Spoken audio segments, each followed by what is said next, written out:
Foster children are just one step away from being adopted. Yet the foster care system makes it nearly impossible for these children to be adopted into a safe and loving home. You may know or have heard of someone who has been adopted, or have heard a story about an abused, neglected child on the news. And in most cases, this abused, neglected child is placed into foster care, where they are hopefully adopted. I've done extensive research on the reasons why people adopt, the daily challenges that foster children face when being put up for adoption, and the daily challenges foster children face every day of their life. There is a lot of skepticism and worry amongst adults about adoption, but let me tell you that there are many benefits of adopting. And adopting can take a child out of a dangerous home environment. It can also take a child away from the physical and mental strains that are being put on a child. And also adopting can provide the child with a loving and nurturing home to provide them for the tools to become a successful adult later on in their life. And today I'll be explaining 4 factors of the foster care system and 4 factors of the adoption system to help persuade you to further down the road in your life to adopt. And the 4 factors I'm going to explain is the negative factors of the adoption system, the reasons why people adopt, why children, specifically foster children, do poorly in school, and the statistics behind the adoption rate in the United States. First of all, with the negative factors of the foster care system, author Jasmine Musavi et al. States that youth placed in foster and residential care show a heightened risk for depressive and anxiety disorders compared to the general youth population. And Jasmine is a researcher for the Child and Welfare Services. And the reason she explains for these children to experience higher levels of anxiety and depression is because many children experience multiple levels and forms of abuse and neglect in foster care. And emotional abuse goes hand in hand with neglect.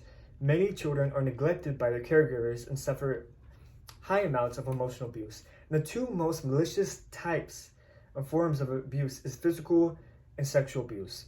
Reportedly, females have been experiencing higher levels of sexual abuse, while males have been experiencing higher levels of physical abuse.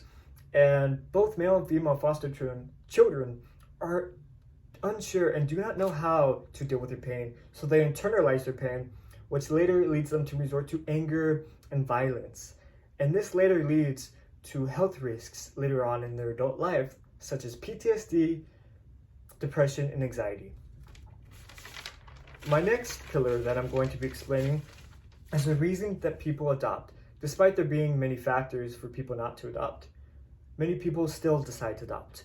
And author Catherine Brand, who describes a study done at Kingston University about the reasons people choose to adopt younger children instead of older children. And she explains that many adults seek to adopt a child who is 3 years or younger in hopes of manipulating or developing the child's personality. And many adults stray away from a child who is older than 3, and specifically stray away from teens.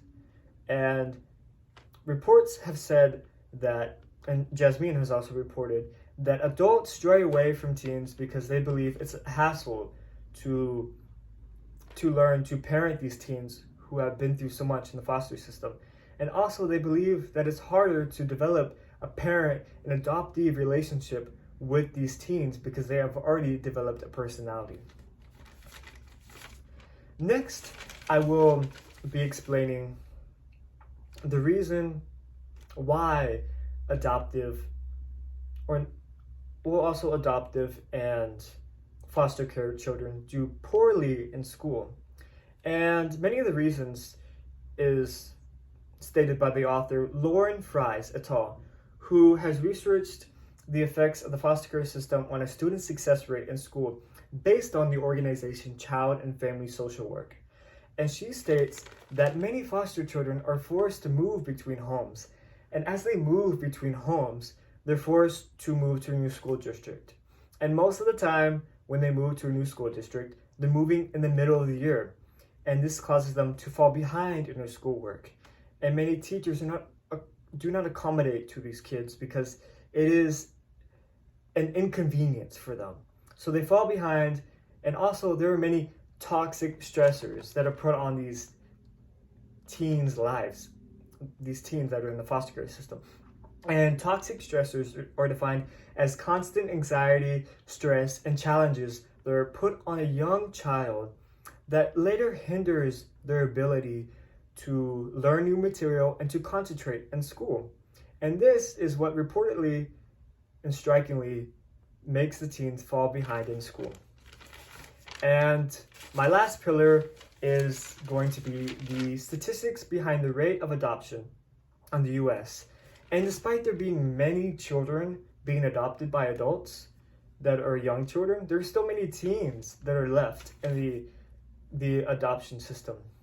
And author Jessica Edson, who reported adoption statistics in 2002 from sources such as Adoption Network and Congressional Coalition on Adoption Institute, states that 437,000 children are reported to be in the adoption system daily.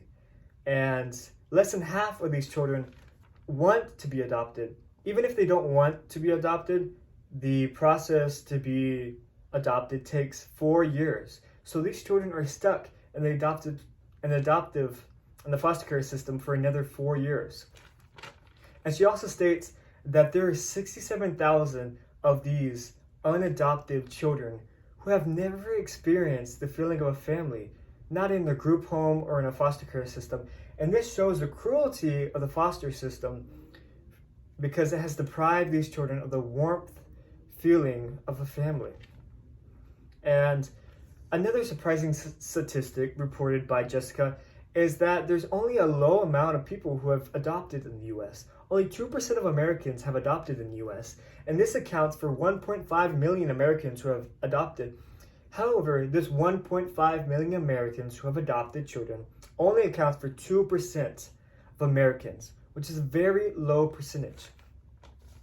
And overall, adoption can be a very scary and daunting task, which is why if you ever do choose to adopt, I ask that you choose to adopt from your heart. And instead of trying to adopt a specific child that is a specific age or a specific gender or race, I encourage you to give every child an equal opportunity to be adopted.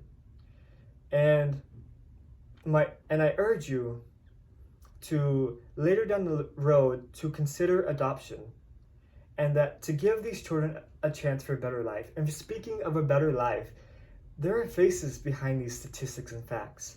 Children faces, specifically foster children who are struggling every single day. And I urge you, not today or in a year or in a few years, but whenever you're ready and your calling comes, whenever you get the calling, I urge you to go and adopt a child and save a child's life. Thank you.